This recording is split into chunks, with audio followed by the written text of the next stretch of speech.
Sunnah yang hilang di bulan Dzulhijjah. Di Indonesia, suasana semarak ibadah masyarakat kita jumpai ketika datang bulan Ramadan. Masjid yang biasanya sepi dari jamaah mendadak membludak ketika tarawih pertama. Jamaah subuh yang umumnya dihadiri 2 orang, yaitu imam dan muadzin, bisa menjadi puluhan orang. Bahkan, orang yang setahun tidak pernah menyentuh masjid, tiba-tiba berada di shaf paling pertama ketika sholat jamaah subuh. Semua peristiwa itu hanya kita jumpai di bulan Ramadan. Banyak kaum muslimin telah sadar, Ramadan merupakan momen terbesar untuk mendapatkan ribuan pahala. Barangkali ini bagian dari jasa besar para khatib, yang terus memotivasi masyarakat untuk menyemarakkan Ramadan, menyambut Ramadan dengan berbagai amal ibadah dan ketaatan. Ramadan menjadi bulan yang identik dengan semarak ibadah kaum muslimin. Walhamdulillah. Sayangnya, suasana semarak ibadah semacam ini tiba-tiba sirna begitu Ramadan berlalu, seolah bulan suci untuk ladang pahala hanyalah bulan Ramadan. Lain halnya bulan Dzulhijjah. Masyarakat kita belum banyak yang menyadari bahwa bulan Dzulhijjah termasuk bulan yang istimewa. Padahal banyak dalil yang menunjukkan bahwa di bulan Dzulhijjah amal soleh dilipat gandakan, sebagaimana pahala yang dijanjikan ketika Ramadan. Dari Abu Bakrah radhiyallahu anhu, Rasulullah shallallahu alaihi wasallam bersabda, ada 2 bulan yang pahala amalnya tidak akan berkurang. Kedua-duanya adalah bulan hari raya, yaitu bulan Ramadan dan bulan Dzulhijjah. Hadis riwayat Bukhari dan Muslim. Rasulullah shallallahu alaihi wasallam menggandengkan bulan Dzulhijjah dengan Ramadan. Sebagai motivasi, beliau menyebutkan bahwa pahala amal di 2 bulan ini tidak berkurang.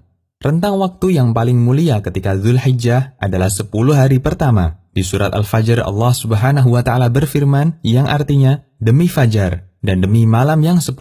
Quran surat Al-Fajr ayat 1 dan 2. Ibnu Rajab menjelaskan malam yang 10 adalah 10 hari pertama bulan Dzulhijjah. Inilah tafsir yang benar dan tafsir yang dipilih oleh mayoritas ahli tafsir dari kalangan sahabat dan ulama setelahnya. Dan tafsir inilah yang sesuai dengan riwayat dari Ibnu Abbas radhiyallahu anhuma.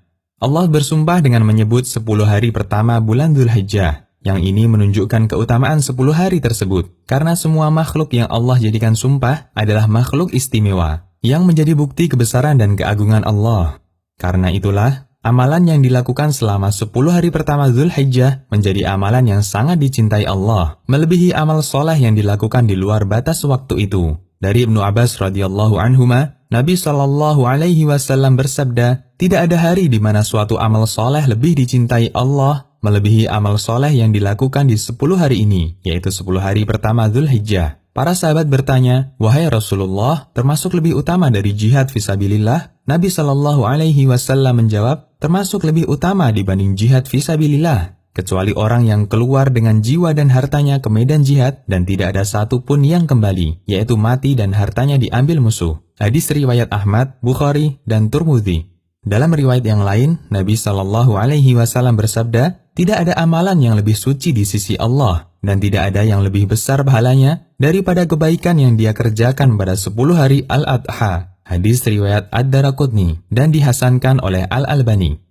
Al-Hafidz Ibnu Rajab mengatakan, hadis ini menunjukkan bahwa beramal pada 10 hari bulan Dzulhijjah lebih dicintai di sisi Allah daripada beramal pada hari-hari yang lain tanpa pengecualian. Sementara jika suatu amal itu lebih dicintai Allah, artinya amal itu lebih utama di sisinya.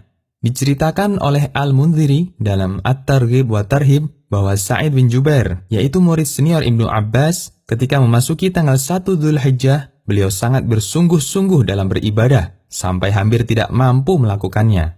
Memahami hal ini, saatnya kita menyadarkan masyarakat. Kita ajak mereka untuk bersama-sama menyemarakkan 10 hari pertama Dzulhijjah dengan berbagai amal soleh dan ibadah. Sebagaimana ketika mereka menyemarakkan bulan Ramadan, jadikan kesempatan 10 hari pertama sebagai ladang untuk mendulang jutaan pahala.